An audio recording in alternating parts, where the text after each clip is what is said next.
विनंती आहे की त्यांनी मंचावर येऊन त्यांचे गाजलेलं गीत या ठिकाणी सादर करावं.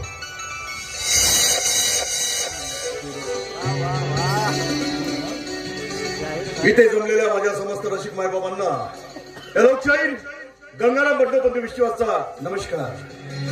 मंडळी, आज मी तुम्हापुढे जी वाणी घेऊन आलेलो आहे ती वाणी आहे या समाजामध्ये आपल्या आई वडिलांना विसरलेल्या माझ्या लेकरांसाठी. प्रत्येक आई वडिलांचं स्वप्न असतं की त्यांचा मुलगा हा नामवंत व्हावा, कीर्तिवंत व्हावा, गुणवंत व्हावा. म्हणूनच त्यासाठी प्रत्येक आई वडील प्रयत्नाची पराकाष्ठा करीत असतात. पण जेव्हा ही आपलीच मुलं एक एक पायरी चढत यशाचं उंच शिखर गाठतात तेव्हा पहिल्या पायरीलाच विसरून जातात. आणि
या प्रसंगी शाहीर श्री गंगारामजी विश्वास यांना विनंती करतो की त्यांनी आम्हाला मार्गदर्शन करावं. केलेलं आहे. जेवणाची व्यवस्था पेंडालच्या बाजूलाच केलेली आहे. सगळ्यांनी पोटभर जेवण करूनच घरी जावं.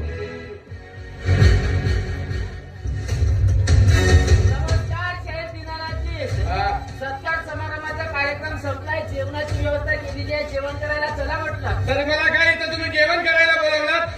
अरे शहराचा सत्कार लिहिता आणि एका शहराचा सत्कार करून कार्यक्रम रद्द करता. चूक झाली त्याबद्दल माफी मागतो. तुझी माफी मागल्याने माझा इतिहास झालेला आपण धूत निघणार आहे काय? सगळं विसरून जा आणि जेवण करायला चला. सोडायला सुटावीन मला. अरे माझ्या घरी खायला अन्न नव्हतं का? तर तुमच्या दारात आलोय मी. बापरे, केवढा मोठा माझा अपमान झाला, केवढी मोठी माझी हजूर झाली. आणि हा म्हणतोय जेवण करायला चला. आणि हे सगळं होतंय ह्या गंगाराममुळे. अशाही लोक अशाही लोक. अरे खरं शाही मी हो मी. आणि माझ्या बापाने याच्या बापाला शायरी शिकवली आणि आमच्या घराण्याची शायरी याच्या घरात गेली. गाव आमचं आणि गाव मात्र याचा झालाय. तो गुणवंत्या काय कलाट वाजवते रे. कोंबडा पिपाळी वाजवते ना, मामा मामीले नाचवते. अरे खरी कलाट मी वाजवतो. मी इथे कलाटवर सूट छेले त्याच्या मेनका उर्वशी रंबा नाचते. इथं दबाव झाली केली आणि आपल्या पोवाड्याला सुरुवात केली. अशा जलधारात चर्चा एवढा पावर होतोय माझ्या तमाशात. हा सांगतोय मला, मोठ्याने सांगून राहिला आई बाबांची सेवा करा, आई बाबांची सेवा करा.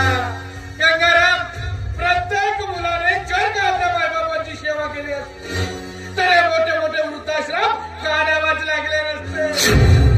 हा सांगतोय मला, मोठ्याने शिवाजी महाराज सांगून राहिला. अरे शिवाजी महाराज कुणाला कळलेत का? तो तू सांगण्याचा प्रयत्न करतोय. गंगाराम, शिवाजी महाराज सांगू सांगू लागले बाबडीच्या काट्याची तलवार बनवली असती, पळसाच्या पानाची ढाल बनवली असती.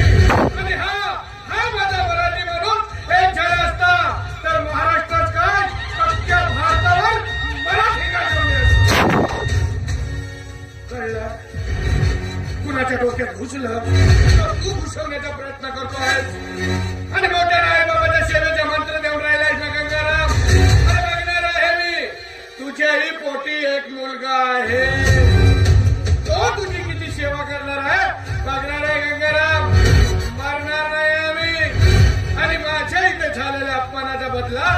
घेतल्याशिवाय राहणार नाही.